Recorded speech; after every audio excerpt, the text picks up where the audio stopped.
30,000 years ago, the Ice Age covered what we now call Europe. Its power and strength changing forever the geology that once was. As if wiping the face of the Earth clean for a fresh start, it pushed aside contours and redefined monoliths. As the climate warmed and the ice receded, it left behind a unique valley in a land that was to be later known as Austria. 3 decisive factors were eventually to make this valley a legend. Firstly, the valley had no opening. The Ice Age had closed it forever. Secondly, the valley and its surroundings were blessed with unusually fertile soil.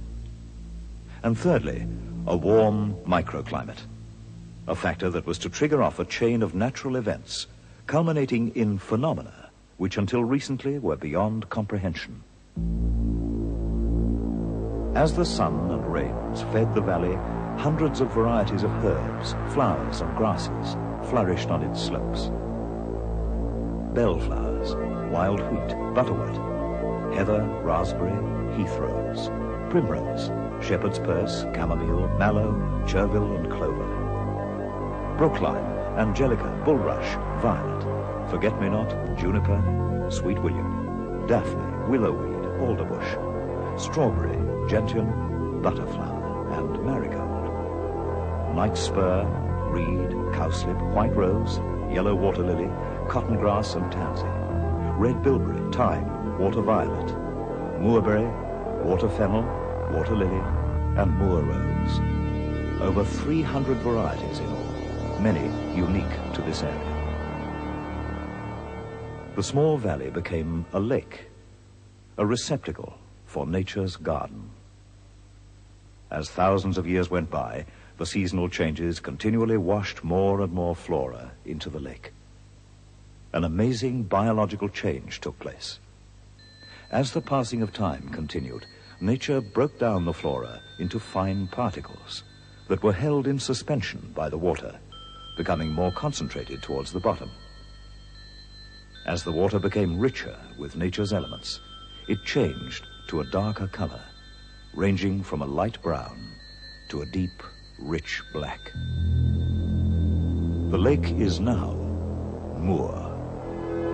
Moor is the result of the metamorphosis that has continually been taking place. Moor is rich and pure. And as we pass through recorded history, the legend of the Moor develops.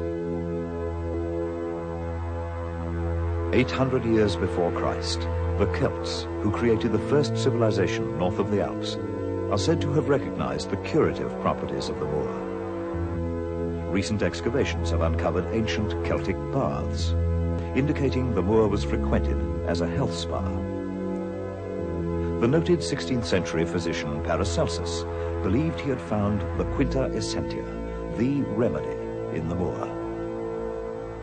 Evidence of the Moor being used as a beauty spa as well as a health spa can be noted by the patronage of the ladies of Louis XIV's French court, and a century later by Josephine and Napoleon.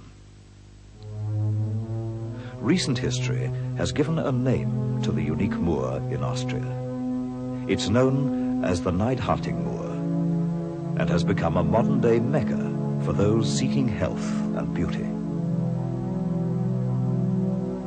The Austrian Moor Research Institute, headed by Professor Otto Stoeber, in conjunction with the Austrian government, conduct ongoing analysis programs on the Moor and have estimated there to be traces of at least another 400 species of flora.